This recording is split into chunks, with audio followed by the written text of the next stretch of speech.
कैसे हैं आप लोग। मैं एम के वर्मा आपके लिए लेके आया हूँ साइंस के कुछ इंपॉर्टेंट क्वेश्चन जो आपके कॉम्पिटिटिव एग्जाम में पूछे जाते हैं। तो आओ दोस्तों स्टार्ट करते हैं। ये रहा पहला क्वेश्चन और आपको मिलते हैं 5 सेकेंड। क्वेश्चन पढ़ के आंसर देने की कोशिश करें।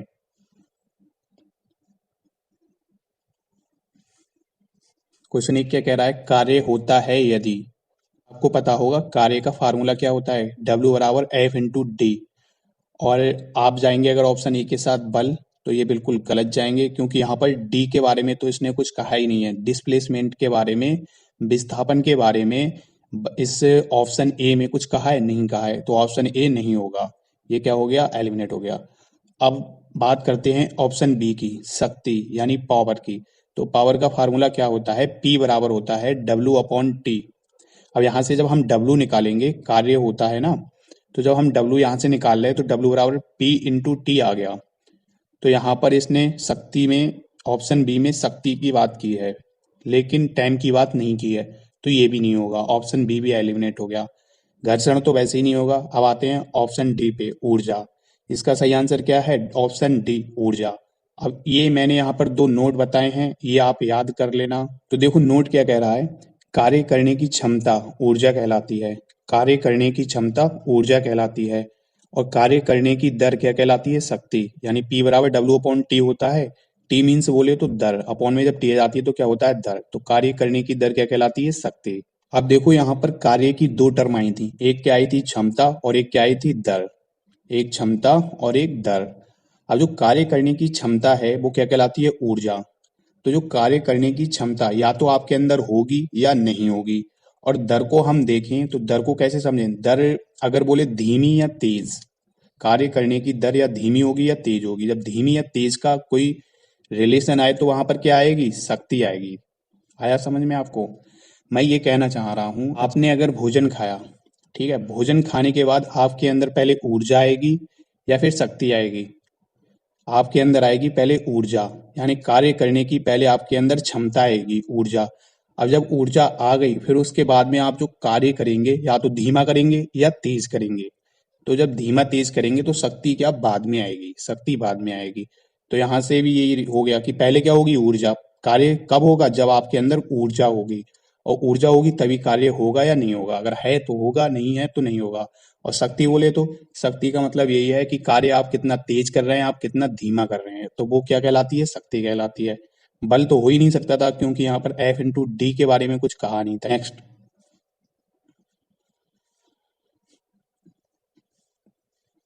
क्वेश्चन नंबर 2 क्या कह रहा है, निम्नलिखित में से कौन अधिकतम कार्य कर सकता है। ऑप्शन ए उठा हुआ तौड़ा, ऑप्शन बी एक चली हुई गोली, ऑप्शन सी तेजी से आता हुआ पत्थर, या ऑप्शन डी एक घूमता हुआ पहिया।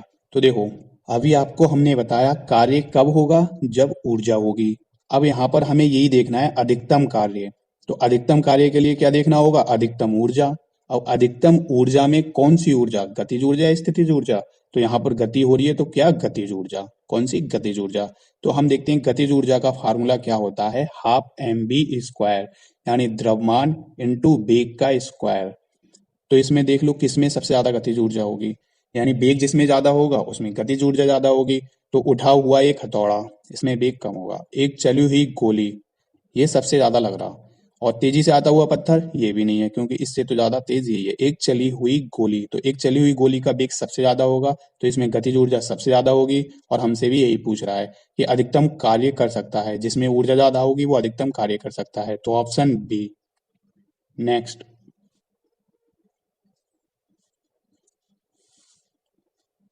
क्वेश्चन नंबर 3 क्या कह रहा है, कार्य करने की क्षमता कहलाती है। कार्य करने की क्षमता क्या कहलाती है, ऊर्जा। कार्य करने की क्षमता क्या कहलाती है, ऊर्जा। नेक्स्ट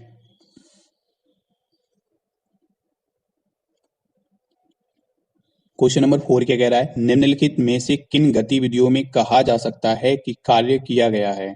ऑप्शन ए हर्ष पुस्तक पढ़ रहा है, ऑप्शन बी पिंकी समतल सड़क पर अपने सिर पर पुस्तक रखकर चल रही है, या ऑप्शन सी श्रुति कुर्सी पर बैठी है, या ऑप्शन डी खुशी घर की दीवार को धक्का दे रही है परंतु ऐसा करने में असफल है। तो देखो दोस्तों, कार्य, कार्य बराबर क्या होता है, बल गुणा बल की दिशा में विस्थापन। अभी हमने आपको बताया था W बराबर एफ डी कॉस थीटा। तो हर्ष पुस्तक पढ़ रहा है, इसमें कोई विस्थापन हुआ, नहीं हुआ। बैठे बैठे पढ़ रहा है, विस्थापन की कोई बात नहीं की गई है। क्योंकि समतल सड़क पर अपने सिर पर पुस्तक रखकर चल रही है यानी वेग, और वेग मतलब विस्थापन, तो इसमें विस्थापन हो गया। तो ऑप्शन बी इसका सही आंसर हो सकता है। और देखते हैं, इससे भी बढ़िया मिल जाए। श्रुति कुर्सी पर बैठी है, नहीं होगा विस्थापन, कुछ नहीं हो रहा। खुशी घर की दीवार को धक्का दे रही है, हाँ काम तो कर रही है, परंतु ऐसा करने में असफल है, विस्थापन नहीं हुआ। तो ऑप्शन क्या हो गया? बी। पिंकी समतल सड़क पर अपने सिर पर पुस्तक रखकर चल रही है। नेक्स्ट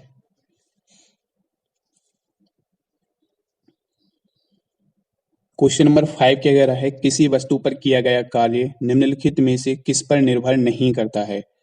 आप जाते हैं ऑप्शन ए के साथ प्रयुक्त बल, या आप जाना चाहेंगे ऑप्शन बी के साथ वस्तु के द्रव्यमान, या ऑप्शन सी विस्थापन, या ऑप्शन डी बल और विस्थापन के बीच कोण।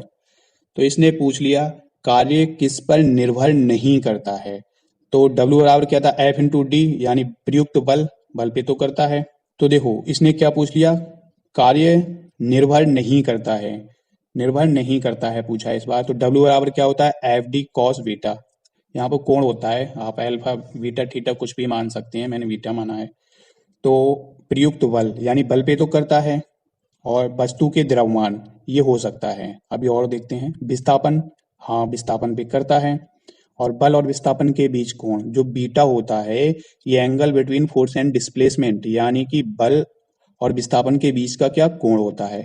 तो आप इसमें कौन सा ऑप्शन हो गया? ऑप्शन बी, वस्तु के द्रव्यमान। द्रव्यमान की यहाँ पर कोई बात नहीं हुई है, तो वस्तु के द्रव्यमान पर निर्भर नहीं करता है। नेक्स्ट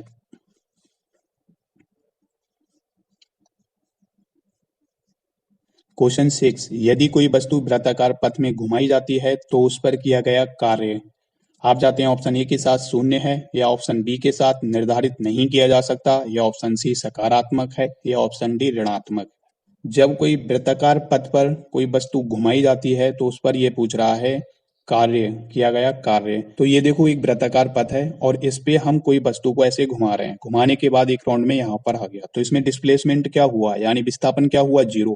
यहीं था और घूम के यहीं पर आ गया, तो इसका विस्थापन क्या हुआ? 0। अब जब विस्थापन 0 हुआ तो अभी हमने आपको बताया था W बराबर F into D cos theta, तो विस्थापन 0 हो गया, तो इसका मतलब कार्य क्या हो गया? 0। विस्थापन 0, कार्य 0, ऑप्शन ए शून्य है। नेक्स्ट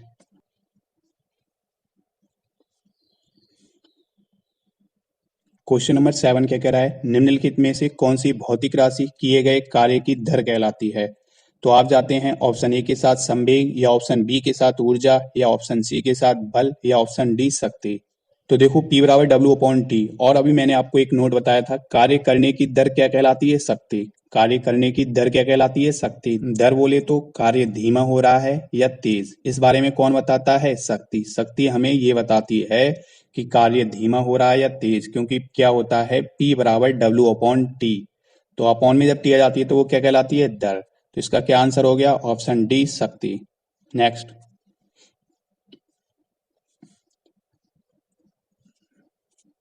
क्वेश्चन नंबर 8, उस भौतिक मात्रा का नाम बताओ जो बल और वेग के गुणनफल के बराबर है।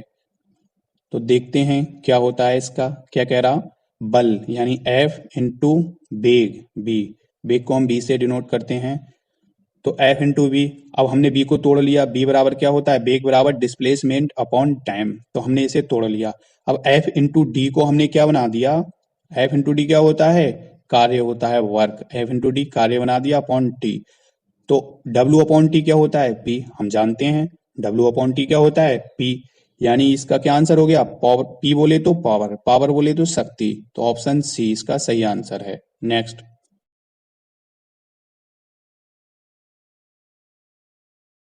क्वेश्चन 9, जब एक दबी सिलंकी को छोड़ा जाता है तो वह स्थितिज ऊर्जा को बदलता है।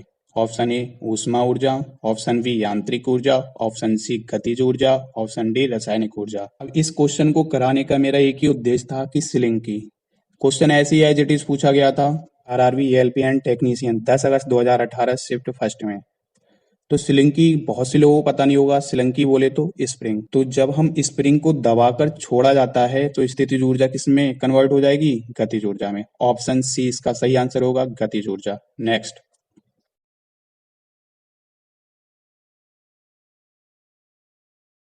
क्वेश्चन नंबर 10, यदि कोई लड़का गैस से भरा गुब्बारा छोड़ता है जो ऊपर जाता है तो स्थितिज ऊर्जा होगी।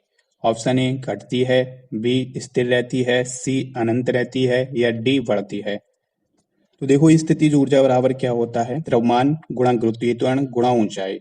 यानी क्या होता है, पोटेंशियल एनर्जी बराबर mgh। Potential energy directly proportional होती है ऊंचाई के।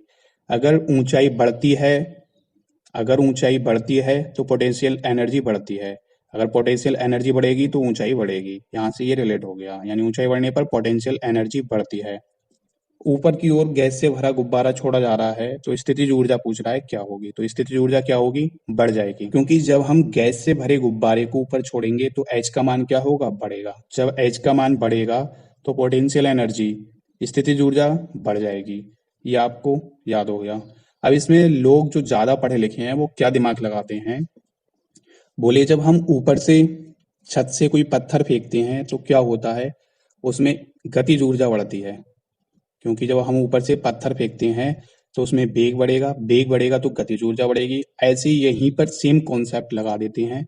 जब हम नीचे से गुब्बारे को छोड़ रहे हैं तो उसका बेग बढ़ेगा और बेग बढ़ेगा तो गतिज ऊर्जा बढ़ेगी। और इसमें क्या लगा देते हैं, जब गतिज ऊर्जा बढ़ेगी तो स्थितिज ऊर्जा कम होगी। क्योंकि क्या होता है, यांत्रिक ऊर्जा बराबर क्या होता है, मैकेनिकल एनर्जी बराबर गतिज ऊर्जा प्लस स्थितिज ऊर्जा। एक बढ़ेगी तो एक कम होगी।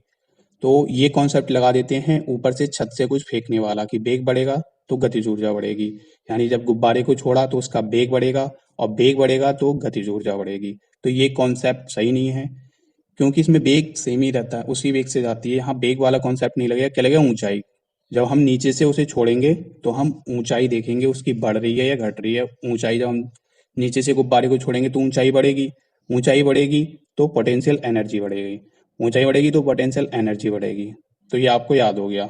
अगर आपको मेरी मेहनत पसंद आ रही, स्पेशली मेरे पढ़ाने का तरीका, तो वीडियो को लाइक कर चैनल को सब्सक्राइब कर दें। आओ दोस्तों, इन क्वेश्चनों को लॉन्ग टर्म तक याद रखने के लिए रिवीजन स्टार्ट करते हैं।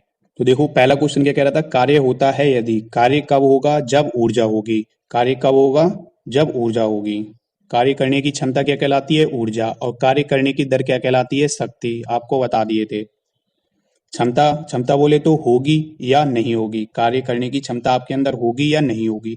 दर बोले तो आप धीमा कर रहे हैं या तेज कर रहे हैं, तो दर क्या कहलाती है, शक्ति। और क्षमता क्या कहलाती है, ऊर्जा। नेक्स्ट क्वेश्चन 2, निम्नलिखित में से कौन अधिकतम कार्य कर सकता है। कार्य के लिए हमें क्या देखना होगा, कार्य कब होगा, जब ऊर्जा होगी। और ऊर्जा यहाँ पर देखना है कौन सी है, गति हो रही तो गतिज ऊर्जा। गतिज ऊर्जा बराबर हाफ mv²। बेग सबसे ज्यादा किस में होगा, एक चली हुई गोली में। नेक्स्ट क्वेश्चन 3, कार्य करने की क्षमता कहलाती है। कार्य करने की क्षमता क्या कहलाती है, ऊर्जा। Option C. क्वेश्चन 4, निम्नलिखित में से किन गतिविधियों में कहा जा सकता है कि कार्य किया गया है। तो इसमें किसमें विस्थापन हो रहा वो देख ले रहे। पिंकी समतल सड़क पर अपने सिर पर पुस्तक रखकर चल रही है, इसमें विस्थापन हो रहा है, काम भी हो रहा है। तो ऑप्शन बी। ऑप्शन डी हो सकता था अगर ये कार्य करने में सफल हो जाती, तो जब सफल नहीं हुई तो आंसर देने में क्या सफल। क्वेश्चन नंबर 5, किसी वस्तु पर किया गया कार्य निम्नलिखित में से किस पर निर्भर नहीं करता है। किस पर निर्भर नहीं करता है, तो W बराबर F D cos beta. F क्या है, फोर्स है, डी क्या है, डिस्प्लेसमेंट, और बीटा क्या है, angle between force and displacement. तो यहाँ पर क्या हो गया, बी, ऑप्शन बी, वस्तु के द्रव्यमान पर। यदि कोई वस्तु वृत्ताकार पथ में घुमाई जाती है तो उस पर किया गया कार्य वृत्ताकार पथ पर। जब हम वृत्ताकार पथ पर कोई वस्तु घुमाते हैं तो डिस्प्लेसमेंट जीरो। जब डिस्प्लेसमेंट जीरो तो एफ से गुणा करेंगे डिस्प्लेसमेंट की, तो वो भी जीरो। यानी डब्ल्यू क्या हो गया, कार्य क्या हो गया, शून्य। निम्नलिखित में से कौन सी भौतिक राशि किए गए कार्य की दर कहलाती है। किए गए कार्य की दर, कार्य करने की दर क्या कहलाती है, शक्ति कहलाती है। P बराबर W/T। Option D. उस भौतिक मात्रा का नाम बताएं जो बल और वेग के गुणनफल के बराबर है। बल और वेग को हमने तोड़ लिया डिस्प्लेसमेंट अपॉन टाइम, तो F इंटू डी क्या बन गया, W, और अपॉन टी। तो W/T क्या होता है, हम जानते हैं, पावर यानी शक्ति। P बराबर W/T। तो ऑप्शन सी। एक दबी स्लिंकी को छोड़ा जाता है तो वह स्थितिज ऊर्जा को बदलता है। स्लिंकी बोले तो स्प्रिंग, और स्प्रिंग को जब दबा के छोड़ देते हैं तो स्थितिज ऊर्जा किस में बदलता है? गतिज ऊर्जा में। स्थितिज ऊर्जा, गतिज ऊर्जा। नेक्स्ट, यदि कोई लड़का गैस से भरा गुब्बारा छोड़ता है जो ऊपर जाता है, जब गैस से भरा गुब्बारा छोड़ता है तो उसमें क्या होता है? ऊंचाई बढ़ती है। ऊंचाई बढ़ने पे कौन बढ़ती है? पोटेंशियल एनर्जी, स्थितिज ऊर्जा का मान बढ़ता है। तो क्या रहेगा? ऑप्शन डी बढ़ती है। अगर आपको वीडियो अच्छी लगी हो तो वीडियो को लाइक कर चैनल को सब्सक्राइब कर देना, और अगर घड़ी अच्छी लगी हो तो दोस्तों के साथ शेयर कर देना। और आप अगर अपनी किसी प्रॉब्लम या टॉपिक पर वीडियो चाहते हैं तो कमेंट बॉक्स में बता सकते हैं, हम उस प्रॉब्लम पर वीडियो बनाने की कोशिश करेंगे। वीडियो पूरी देखने के लिए थैंक्स।